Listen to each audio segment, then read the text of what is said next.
İran məsələsində fərqli baxışlar var, fərqli yanaşmalar var. Təbii ki, mən də öz düşüncələrimi bölüşürəm.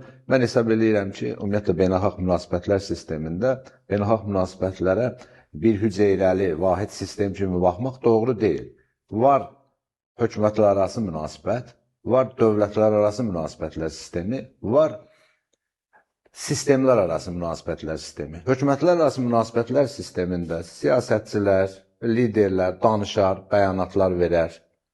Bir gün Trump deyə bilər ki, müharibə bitdi, bir gün deyə bilər ki, hələ aylarla uzanacaq və ya İran tərəfindən fərqli-fərqli dəyişkən fikirlər qarşı tərəflərdən ola bilər.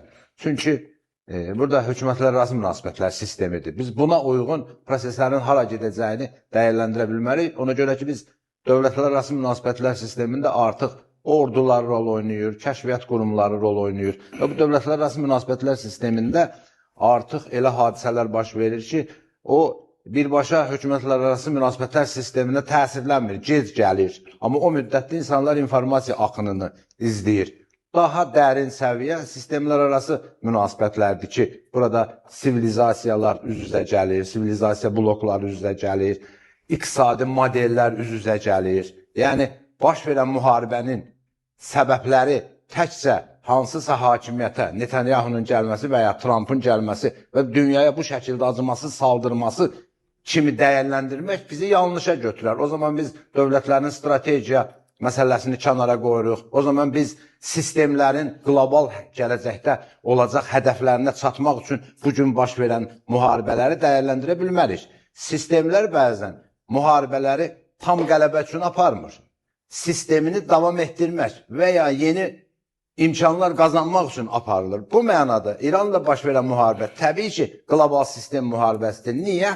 Biz tarixi nəzər yetirsək ki, biz tarixdə bu proseslər necə olur? Çünki sistemin hədəfləri 100 ilə, 200 ilə, 300 ilə bəlkə dəyişir. Biz elə uzaq yox, yaxın 100 il bundan qabaqki iki dünya müharibəsində. Məsələn, dünya müharibələri nə zaman olur? İndiki kimi. Əslində biz 3-cü dünya müharibəsinin ortasındayıq. Birinci, ikinci dünya müharibəsində bu şəkildə böhranlar olub, həll yolları kimi, yekun vasitə kimi müharibə variantına gedilibdir. Bugün də birinci dünya müharibəsində də İran işğal olunmuşdu. Böyük Britaniya tərəfindən, Rusiya tərəfindən və bir hissəsi də Osmanlı tərəfindən.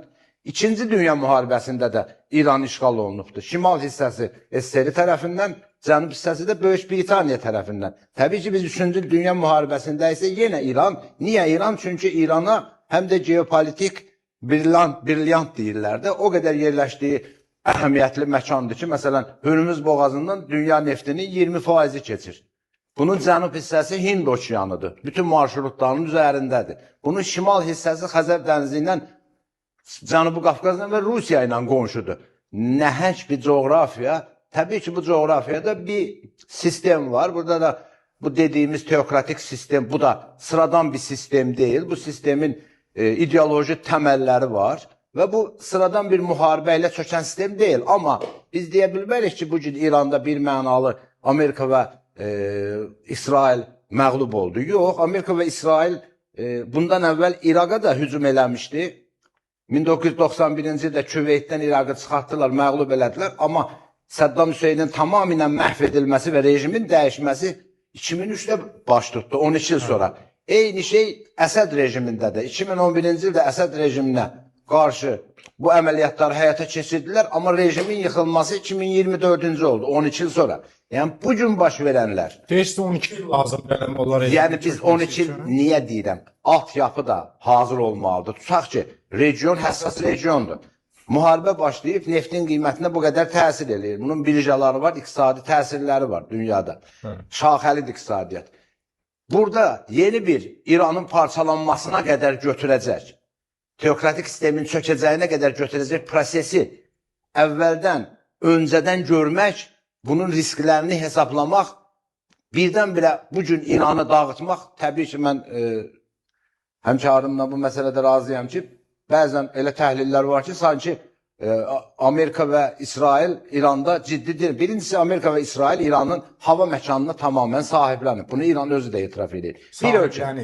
Bəli, bir ölkənin hava məkanı tamamilə onunla müharibə aparan ölkəyə əlindədirsə, o istənilən hədəfi vura bilir. Bir kərə burada suveren bir iradədən söhbət gedə bilməz.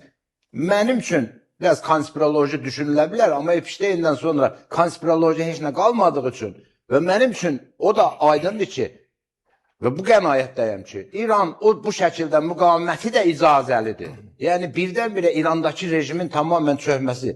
Söhbət nədən gedir? Vilayət-i fəqih nə deyir? Vilayət-i fəqih Mehdiçiliyə gedib çıxır bu. Dünyada gör nə qədər müsəlman Mehdinin zühur ediləcəyinə inanır.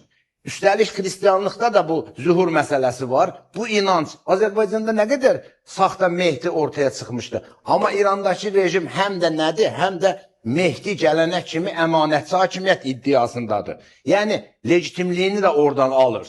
Və belə bir sistemin dağılmasının fonunda nə qədər bu regionda Mehdilər əmələ gələcək, Mehdi ordular əmələ gələcək, hər kəs iddia eləyəcək ki, mən Mehdiyəm. Ona görə də İrana o qədər sadə baxmaq ki, İranı bu dəqiqə Amerika müqavimətə rast gəldi. Bu, hesab edirəm, doğru yanaşma deyil.